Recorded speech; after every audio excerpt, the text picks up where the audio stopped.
If Nabal was the fool of arrogance, then King Saul is the fool of disobedience. His story is tragic because unlike Nabal, who was a fool by character, Saul began with promise. Chosen as Israel's first king, tall, impressive, anointed by Samuel, Saul had every opportunity to be remembered as a great leader. Yet his downfall came not from weakness, but from disobedience wrapped in excuses. Please, hear my words. I was afraid of the people. To obey is better than sacrifice. You have rejected the word of the Lord. The first moment of his folly happens in 1 Samuel 13. Israel was at war with the Philistines, and Saul's army was terrified.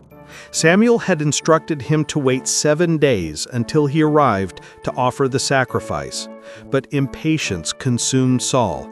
He feared losing his soldiers and decided to take matters into his own hands. He offered the burnt sacrifice himself, something reserved for the prophet of God. Just as he finished, Samuel arrived and declared, "You have done foolishly. You have not kept the command of the Lord your God." You have done foolishly.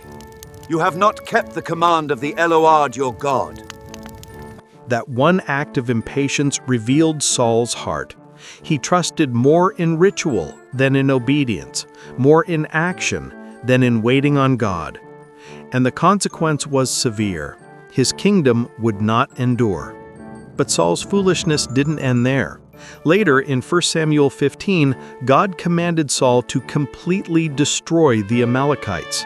Yet Saul spared King Agag and kept the best livestock under the excuse of offering them as sacrifices. Again, Samuel confronted him. To obey is better than sacrifice, and to heed is better than the fat of rams. Saul's selective obedience, choosing what he thought was reasonable, was rebellion in God's eyes.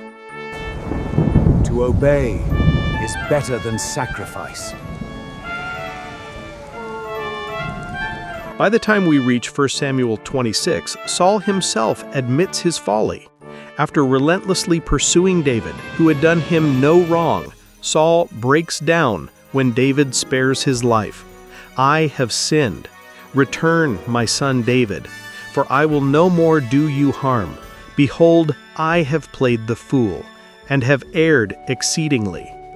Saul's own confession seals his legacy. Israel's first king, who could have walked in wisdom, is remembered as a fool who threw away his destiny by disobeying God.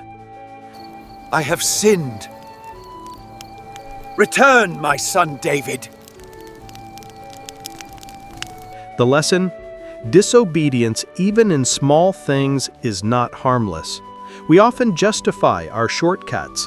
At least I'm still doing something for God. But God desires obedience more than activity. Saul's story reminds us that impatience, pride, and compromise may feel smart in the moment, but in the light of eternity, they are foolish. Modern life mirrors Saul's mistakes. We rush ahead instead of waiting for God's timing. We compromise God's word in the name of practicality, and then we wonder why things collapse. Saul's tragedy is a warning to every leader, every believer, every one of us. Don't play the fool by disobeying the one who holds your destiny.